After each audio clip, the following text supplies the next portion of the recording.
Hello, good afternoon to you all. My name is Effiong Laurel Scott and I am from Akwa Ibom State, Insidatai to be precise. So I heard about the incident that took place here in Uyo, in our back road, of the girl that butchered the guy like to bits and pieces. So I heard about it, I think a few days ago, but I really did not think much of it until yesterday. I was just scrolling through Facebook and I saw a comment on a post. I didn't even check the post out. I just saw a comment on a post that stated, even if it was a rape case, why would she kill the guy? So that drew my attention. It caught my attention and I went through the post and I saw the page and opened the page and I started reading through. I was like, okay, wow. And this was the girl's side of the story that said the guy tried to rape her. And I was like, okay, let me see the girl's photo and the guy's photo. As God will have it, it turns out that this was the guy that raped me in 2017, July 17th to be precise, in Etinan local government. So yes, let's get straight into it.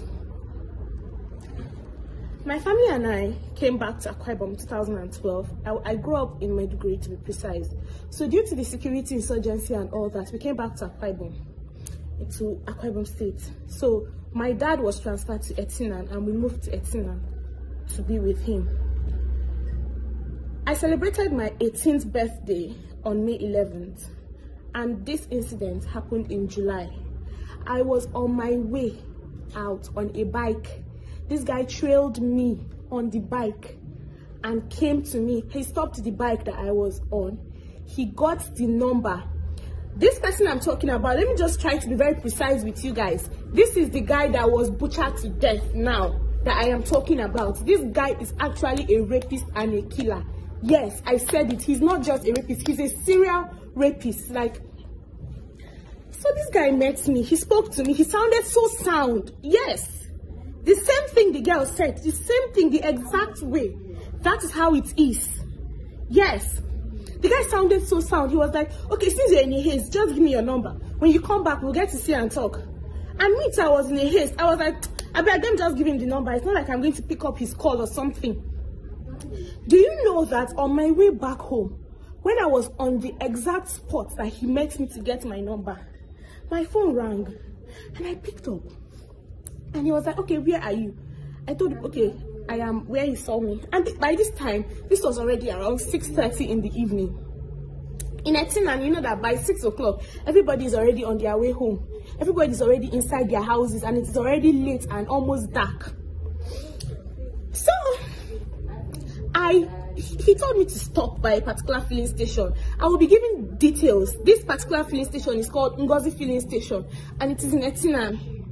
I stopped by the filling station and stood beside it. And he came and met me. He said yes, that he told his aunt, just listen to the storyline so that you know that the whole jazz thing that the girl said is true and it is realistic. It is very, very true that the guy uses jazz on his how am I going to put it? Will I say on his victims? Yes, he jazzes them. Yes, he hypnotizes them. So he told me that his auntie, that he told his auntie that I was coming by to visit him. And I was like, I think maybe I was still having some sense in me at that time. And I was like, no, I cannot come to your house. I just met you. What am I coming to do in your house exactly? How did you tell your auntie that? So this guy kept on convincing me. We stood on that same spot. He convinced me and convinced me. So at the time I was like, okay, let me just waste my own time. Let me go with this guy. The road he entered, I said, taking me through, was a bush track. Yes. This road was a bush track. He took me through that road. In my mind, I was like, what are we doing here exactly? By the time we got into the compound, into the house was like a deserted place. So I got into the house and the moment I saw it, I was like, no, I can't stay here. So I got up, I told him, oh, I'm going, don't worry, maybe I'll come back another time. I reached for the door. Lo and behold, the door was locked. As As I turned my back to ask him to open the door, this guy got a machete. He got a machete and a pen knife.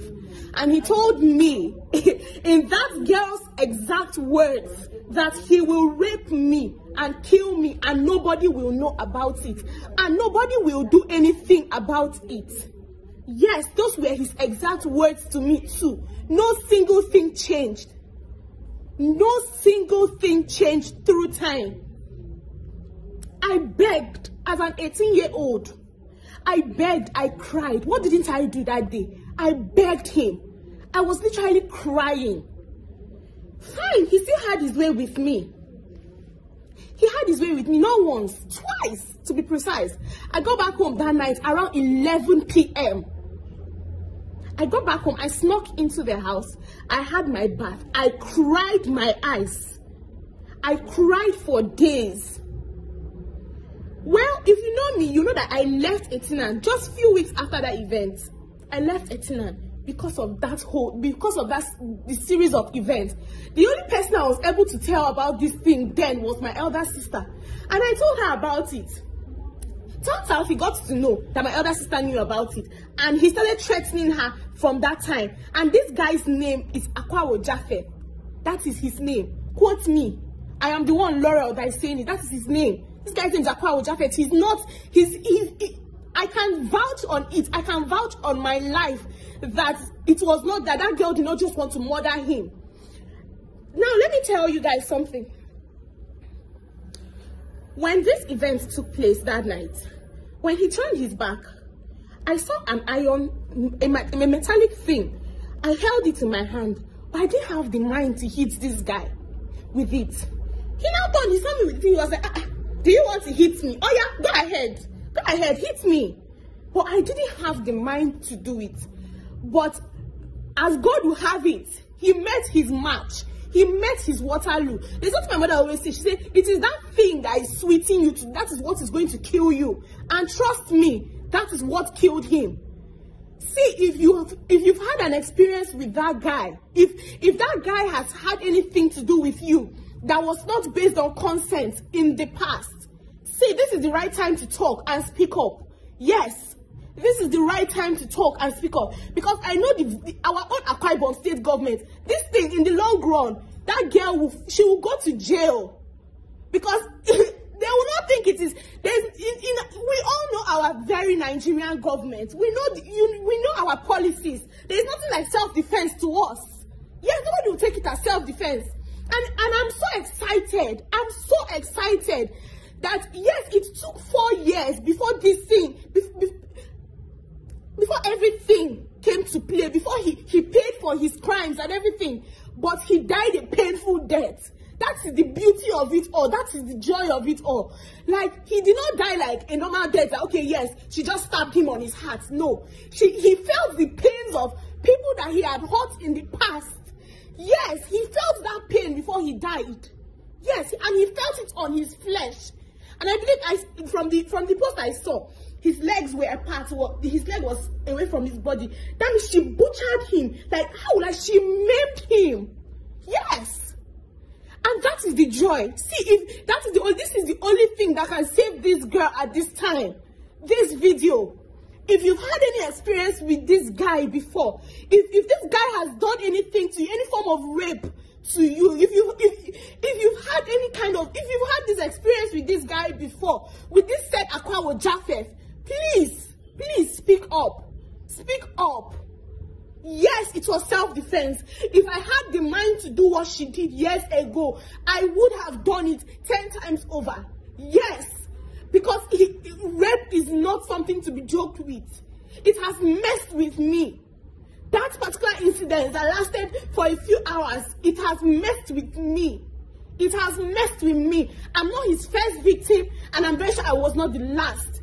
And he definitely met his Waterloo. Yeah, so if you've gone through this before, if you've had this experience with this guy, please speak up. Please, kindly speak up. Thank you.